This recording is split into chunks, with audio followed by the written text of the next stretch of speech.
What if Ahsoka could not stop the Geonosian brain worms? The interior of the medical transport ship was dimly lit, its corridors filled with a tense, oppressive silence. Ahsoka Tano and Barriss Offee moved cautiously, the air thick with the knowledge of what they faced: the parasitic Geonosian brainworms. Barriss had already been infected, her actions driven by the sinister control of the worm writhing inside her.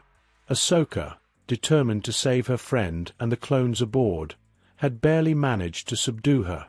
With a quick move, she froze the worm that emerged from Barriss's mouth, encasing it in ice with the medical station's cryotech. Relief washed over Ahsoka, but it was short-lived.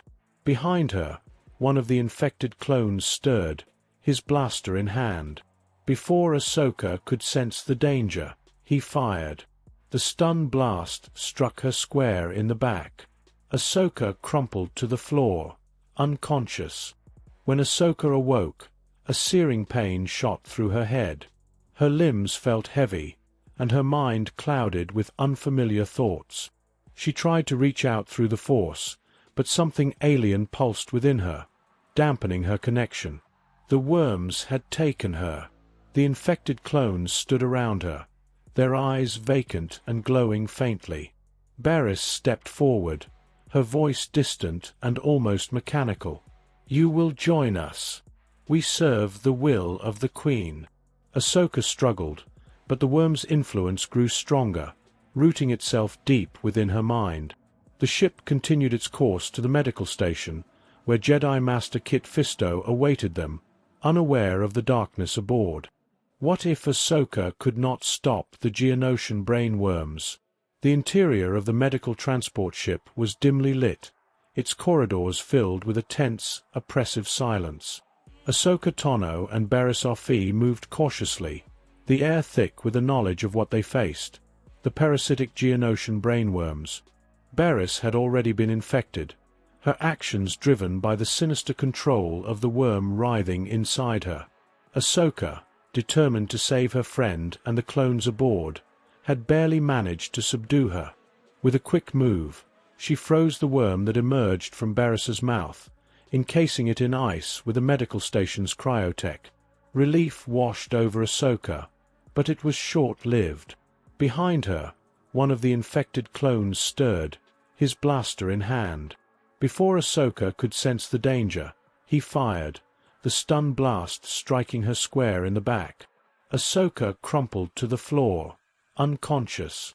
The transport docked with the station. Kit Fisto, ever calm and confident, greeted the clones as they disembarked. Fisto smiled faintly. "You've made it safely. Any sign of the infection spreading further?" The clones nodded, their faces unreadable. Behind them, Ahsoka and Barriss walked in perfect step, their expressions eerily serene. Fisto's connection to the Force hummed with unease. Something was wrong. Before he could react, the infected clones turned on him. Blaster fire erupted in the hangar. Fisto ignited his lightsaber, deflecting bolts with ease. "What are you doing? Stand down," he called out. Ahsoka and Barriss ignited their own lightsabers, advancing on him with synchronized precision. Ahsoka's distorted voice rang out. "The Queen commands your submission." Fisto leapt into the fray, his green blade a blur as he parried their attacks. His skill was undeniable, but the sheer number of infected clones forced him back. He realized too late that his opponents weren't trying to kill him. They were herding him into a corner. Barriss lunged, her blade locking with his. In that moment, one of the clones struck from behind, injecting Fisto with a worm. The Nautolan Jedi cried out as the parasite took hold, his body convulsing before he fell to his knees. With Kit Fisto under their control, the infection spread rapidly through the medical station. Clones and medical personnel fell one by one, overwhelmed by the relentless advance of the brainworms. The infected operated with a hive mind, coordinating their efforts to strengthen their numbers and fortify the station. The Queen's influence grew stronger with every new host, her reach extending across the galaxy. Ahsoka, Barriss, and Fisto stood at the helm, their abilities turned against their allies. Meanwhile, on Coruscant, Jedi Masters Mace Windu and Plo Koon received a garbled distress signal from the station. The voice was faint, filled with static, but one word was clear: worms. Realizing the gravity of the situation, the Jedi Council dispatched a task force, led by Obi-Wan Kenobi and Anakin Skywalker, to investigate. As the Republic fleet approached the station, they were met with heavy resistance. The infected clones had repurposed the station's defenses, turning them on the approaching ships. Anakin, sensing Ahsoka's presence, grew increasingly desperate. "She's in there." "I know it," he said, his voice tight with worry. Obi-Wan placed a reassuring hand on his shoulder. "Then we'll have to save her. If we can." Anakin and Obi-Wan boarded the station amidst a hail of blaster fire, cutting their way through hordes of infected clones. The once bright halls were dark and oppressive, the air thick with the hum of the Queen's presence. They finally confronted the infected trio, Ahsoka, Barriss, and Fisto, in the command center. Anakin's voice cracked with emotion as he called out, "Ahsoka, fight it. You're stronger than this." Ahsoka hesitated for a fraction of a second, her eyes flickering with recognition. But the worm's grip tightened, and she lunged at her former master. The battle was intense, a deadly dance of lightsabers and force powers. Obi-Wan focused on Barriss, while Anakin tried desperately to break through to Ahsoka. "Ahsoka, it's me. Don't do this," Anakin pleaded. Her voice was cold and distorted. "I am one with the Queen. You cannot stop us." Nearby, Obi-Wan parried a fierce strike from Barriss, his voice steady. "Barriss, I know you're in there. Don't let them control you."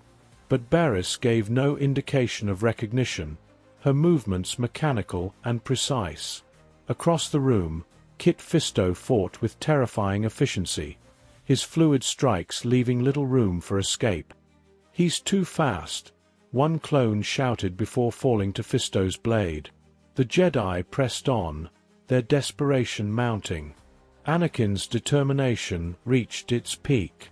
With a powerful surge of the Force, he overwhelmed the parasite controlling Ahsoka. She gasped, collapsing into his arms as the defeated worm fell from her mouth. "You're okay now, Ahsoka." "It's over," Anakin said, his voice full of relief. Ahsoka trembled, her voice weak. "Not yet. Barriss, Kit Fisto, the others. We have to stop them." Obi-Wan, still dueling Barriss, called out over his shoulder. "I could use some help here." Anakin and Ahsoka leapt into action, joining Obi-Wan to subdue Barriss.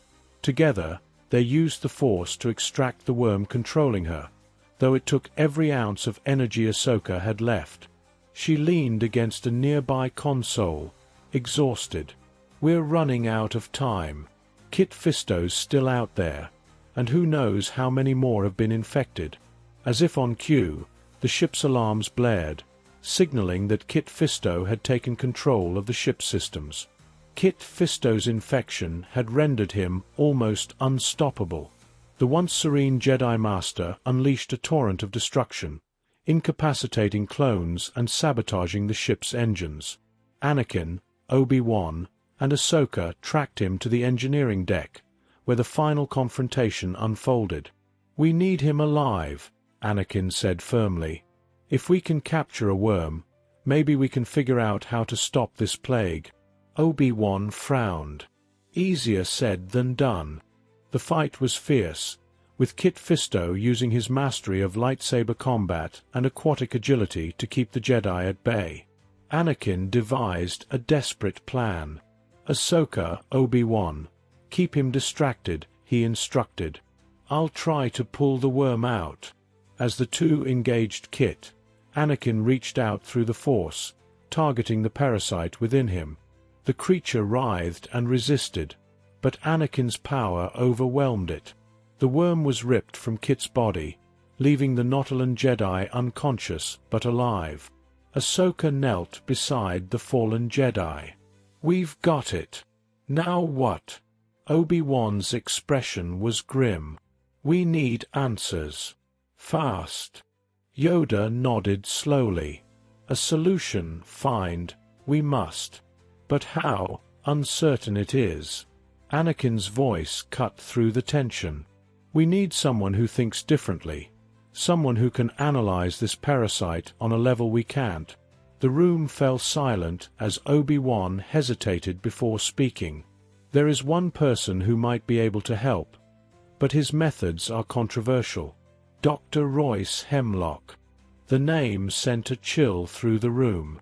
Hemlock was a geneticist whose experiments had drawn widespread condemnation. Mace Windu's tone was sharp. "We cannot condone his methods." "We don't have a choice," Anakin countered. "If he can stop this, we have to try." Reluctantly, the council agreed. Dr. Hemlock was brought to Coruscant under heavy guard. The gaunt, sharp-eyed scientist examined the captured worm with unsettling fascination. "These creatures are fascinating," Hemlock murmured, his voice tinged with awe. "Their ability to manipulate the brain is unparalleled. If we can understand their biology, we might find a way to neutralize them." He proposed a bold plan: develop a neural disruptor that could sever the worm's connection to the hive mind. However, to perfect the device, he needed more live samples. "I need one from the Queen's original brood," Hemlock explained. "Without it, this is all guesswork." The Jedi realized this meant infiltrating Geonosis, the heart of the infestation. Anakin, Ahsoka, and Rex led a small strike team to Geonosis. The once barren planet now teemed with infected beings, their movements synchronized and eerie. Using stealth and cunning, the team infiltrated the hive. Wave after wave of infected beings confronted them, their numbers seemingly endless. "We're surrounded," Rex shouted, his blaster firing rapidly. "We need to move now." Anakin's voice rang out above the chaos. "Stay together. No one gets left behind."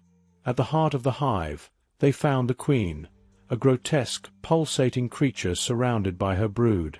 Anakin and Ahsoka engaged the Queen, distracting her while Rex's team captured a sample worm from her nest.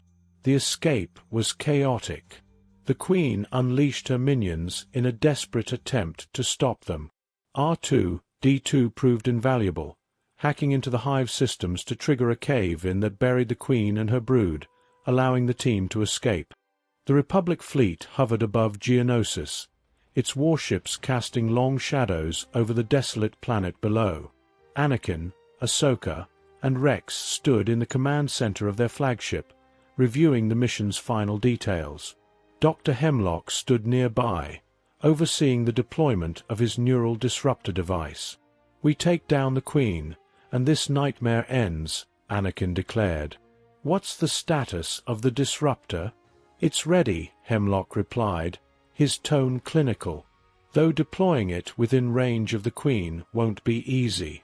The hive's defenses are bound to be concentrated there. That's why we're leading the ground team," Ahsoka added confidently. "We'll get you close enough to deploy it." Rex nodded. "We've faced worse odds. Let's end this." The Republic's forces landed near the hive's central cavern, the ground team led by Anakin, Ahsoka, and Rex.